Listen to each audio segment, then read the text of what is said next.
Sometimes a case is not just about a crime, but about a deeper question.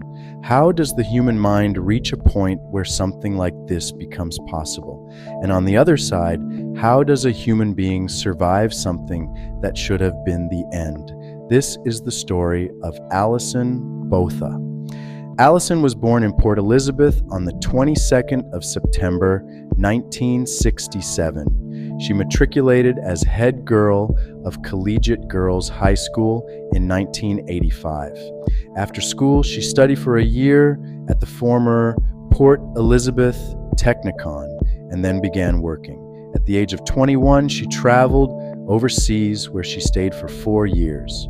On returning to South Africa, she took up a job as an insurance broker until her life changed on the night of the 18th of December, 1994. She wasn't famous. She wasn't involved in anything dangerous. She wasn't part of a violent environment. Her life was the kind of life most people would describe as normal. Work, friendships, daily routines, and simple plans for the future. Nothing about her background suggested that her name would one day become part of one of the most studied survival cases in modern criminal psychology.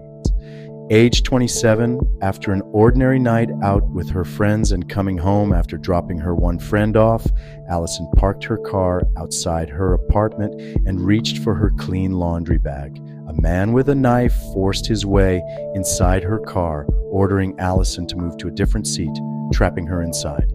He then drove her car to pick up another accomplice, making it clear that the two men had sinister plans for her. Alison's captors took her to a deserted area on the outskirts of town where they brutally raped her, disemboweled her by stabbing her 36 times in the abdomen, and then slashing her throat 17 times, almost decapitating her, and then leaving her for dead. Her attackers were Frans Dutoit and Thunes Kruger. Alvary Alistor She Hazen Kerut Kamsot Kas. Still breathing. She said, "I realized my life was too valuable to let go of, and that gave me the courage to survive." Alison started to move, and only then she realized how brutal the men had injured her. While she was trying to get up, she suddenly felt something slimy and wet, realizing it was her intestines. She struggled trying to gathering them, putting them back inside them, noticing a piece of material laying on the ground, which was her denim shirt. She used it to pack her intestines inside it and pulling it close against her. She struggled and crawled through broken glass and dirt. She later recalled that the thought of her mom entered into her mind, and she knew she had to go on. With her other hand, Alison pulled her head forward, and her vision returned temporarily. She got onto her feet and reached the road. Exhausted, she laid on the road in the hope that someone would stop to rescue her. Suddenly, a man named Tian Eilerd stopped and called an ambulance. Luckily, he was a veterinary student and knew how to keep her conscious until they arrived. In criminology, this type of sudden transition from normality to extreme violence is often described as situational shock, where the victim has no time to mentally prepare, process, or resist in a structured way. From a psychological perspective, cases involving two perpetrators are often analyzed through a concept known as co-offending dynamics. When two individuals commit a violent act together, something important happens. Responsibility becomes shared but also distorted. One person often takes a dominant role. The other may follow, not necessarily out of conviction, but due to fear of rejection, peer pressure, or emotional dependency on the dominant figure. This dynamic can create a psychological loop where actions escalate far beyond what either individual might have done alone. Violence, in this context, becomes not just an act, but a feedback system between two minds reinforcing each other. Another concept often discussed in such cases is control behavior.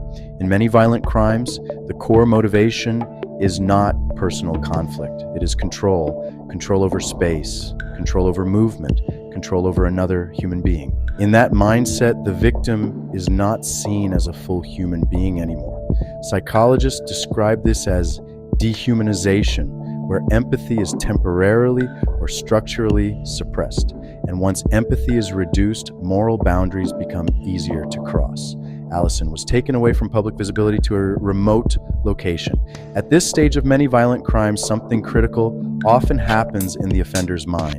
They begin to assume the situation is nearing completion. In criminology, this is sometimes described as a closure assumption, a psychological point where the perpetrators believe the event is essentially over and their mental focus shifts away from consequences. But reality does not always align with that assumption, because Alison was still alive. What happened next is one of the most studied aspects of survival psychology. When the human body is pushed beyond normal limits, a state called extreme trauma survival response can activate. It's not a conscious decision. It is not planned thinking. It is the nervous system entering a single objective mode. Continue functioning at any cost. In this state, pain, fear, and even awareness of long-term consequences become secondary. The brain narrows its focus to immediate survival actions. This is not strength in the motivational sense. It is biology under extreme pressure. Despite her condition and the severity of the situation, Alison managed to move. Not in a strategic or structured way, but in fragmented, instinct-driven attempts to stay alive. Every movement in such a state is not about planning. It is about resisting shutdown. And at some point during this struggle, something statistically rare happened. She was noticed by a passing driver.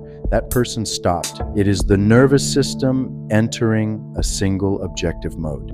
Continue functioning at any cost. In this state, pain, fear, and even awareness of long-term consequences become secondary. The brain narrows its focus to immediate survival actions. This is not strength in the motivational sense. It is biology under extreme pressure. A single human decision, breaking, observing, choosing not to ignore what seemed uncertain, became the turning point of the entire case.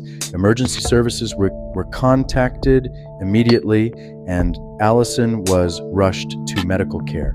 At the hospital, doctors were suddenly faced with a critical trauma case. In situations like this, medical teams often operate under what is called stabilization priority, where the first goal is not recovery, but simply keeping the patient alive long enough for intervention to matter. The initial prognosis was extremely uncertain. Multiple injuries, severe physical trauma, and high risk of complications placed the case in a category where survival was not expected, but medicine is not only statistics. Alison survived the initial phase and then began a long and complex process of recovery involving surgeries, intensive care, and gradual physical rebuilding. While the medical battle was happening, a parallel process was unfolding outside the hospital: the police investigation. Over time, through evidence gathering and forensic work, both attackers were identified and arrested. During the legal process, the case gained national attention in South Africa due to its severity and the rare nature of survival. Eventually, both perpetrators were convicted and sentenced to life imprisonment. But for Alison, that part of the story was not the end of anything. It was only the beginning of another phase. Because after physical survival comes something far less visible: psychological survival. In psychology, this stage is often referred to as post-traumatic adaptation. It is not simply recovering in the ordinary sense. It involves rebuilding identity after trauma, learning to coexist with memory without being consumed by it, and slowly reconnecting with everyday life in a world that now feels permanently changed. This phase can take years. Sometimes it never fully ends in the traditional sense. Later, Alison wrote a book titled I Have Life, but the book is not just a recounting of events. It is an exploration of what it means to survive something that was not supposed to be survivable, how the human mind reconstructs meaning after extreme disruption, and how identity can be rebuilt even when it feels completely destroyed. In psychology, this stage is often referred to as post-traumatic adaptation. It is not simply recovering in the ordinary sense. It involves the story of Alison Botha is often discussed in two different fields at the same time: criminal psychology and trauma recovery studies, because it sits at the intersection of two extremes. On one side, the capacity for human violence when empathy collapses. On the other, the capacity for human survival when everything else collapses. And perhaps the most unsettling part of the story is not what happened in those hours of violence, but what comes after it. The idea that the human mind can be broken in one moment and then slowly rebuild itself into something functional again. Not the same, but still alive. Sometimes a story is not meant to shock us, but to show us how fragile and how resilient human nature can be at the same time. And Alison Botha's story remains one of the clearest examples of that contradiction. And if you found this story meaningful, consider subscribing for more real-life cases and true survival stories. There are many more stories out there, some darker, some more unbelievable, but all deeply human. And I'll see you in the next one.